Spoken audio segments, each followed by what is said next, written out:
What's up guys? This is Dave Lopez from Rifle House Philippines, and ngayon natanggap ko ito kay Sir Romeo Tayaw, no, sa online.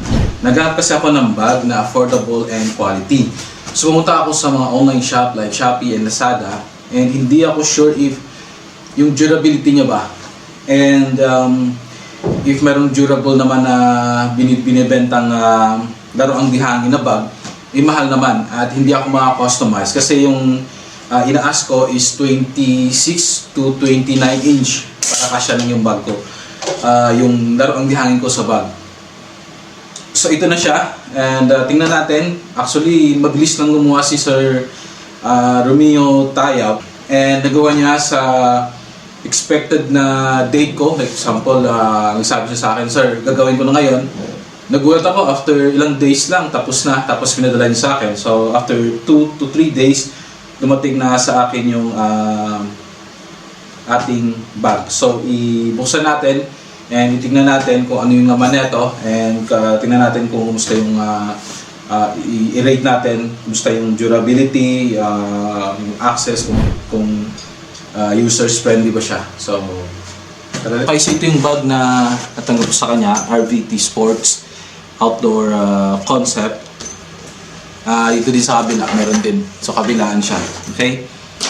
So sa first na lagayan ay pwede natin ilagay dito yung ating cable para sa PCP pump natin. So filter and cable para sa PCP pump natin. So dito siya nakalagay. Tapos mayroon pang space kung anong ilalagay natin dyan. And meron siyang foam, yung padding niya. Hindi lang po siya tela lang, kundi may padding din sa loob. Meron din dito sa kabila. So marami tayong lalagay. Like example, if galabas tayo, pagkain, no, mga suit natin, pwede ilagay dito. Yung pangalawa is yung ano pala niya, yung dito nasa 10 inches, 10 and a half yung ano niya dito, yung pahaba. No, yung space niya is 10 and a half by 10 and a half. Okay, 10 and a half by 10 and a half, 10 and a half by 10 and a half. Yung ano naman niya, yung space sa pataas ay ibig sabihin yung ang space naman, ang luwang sa loob, yan. Ang luwang sa loob ay nasa more or less mahigit 1 inch. Okay. Tapos yung total na kabuuan nito is 29. Tapos dito naman is nasa 11 and a half. Okay, more or less. So meron siyang ganito para secure, hindi nagkakahiwalay, para isang kuha mo lang mahuhold mo agad. Okay. Tapos hanapin okay, sa loob. Yan. So maganda yung still may padding pa rin, may foam pa rin dito. Okay, so walang problema. Hindi lang siya, as I said, tela, but sa loob niyan ay merong padding. I'm not sure kung hindi ako familiar, hindi ako bihasa sa tawag sa klase ng tela or polyester ang tawag yan. Pero matibay yung klase na ano. Nasabi ko kasi makapal siya. Yan. And yan, dito kasyang-kasya yung ating pump. So mga pag wala tayong budget, no, pabili ng scuba. So depende sa inyo kung ano yung prefer ninyo.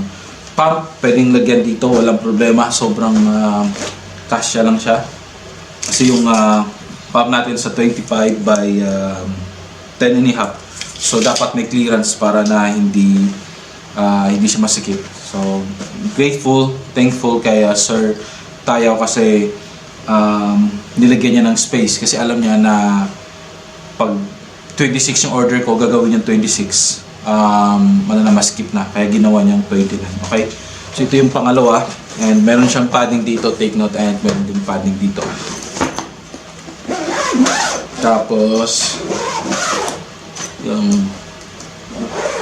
yung sa pinakailalim, yung ano niya, yung space niya sa loob nasa 4 inches. Tama. Yung sa loob niya nasa 4 inches.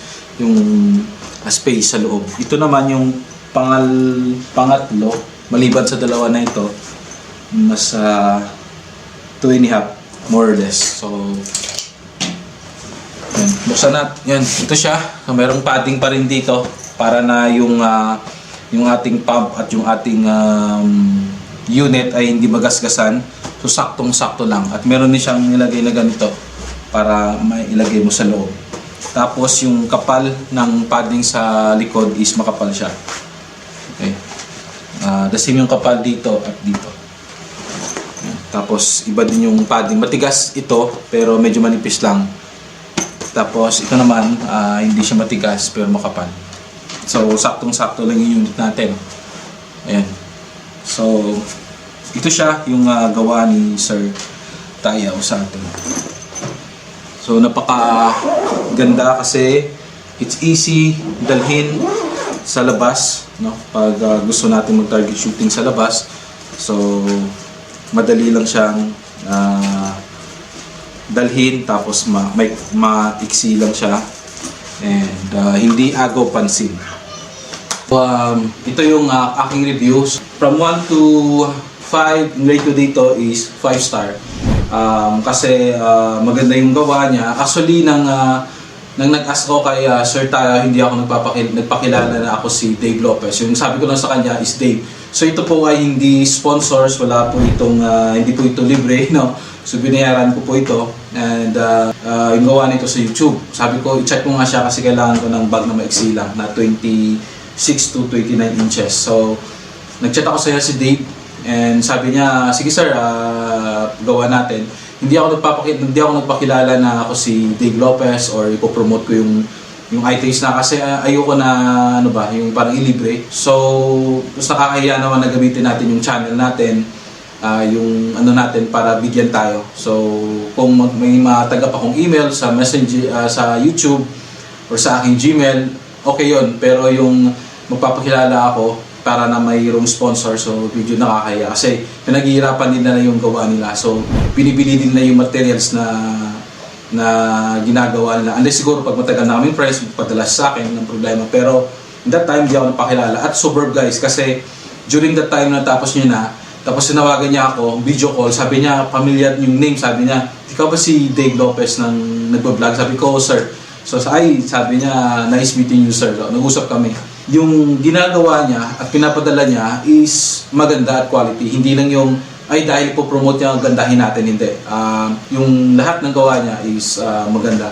So nire-recommend ko siya to those na gustong mag-order ng mga bag.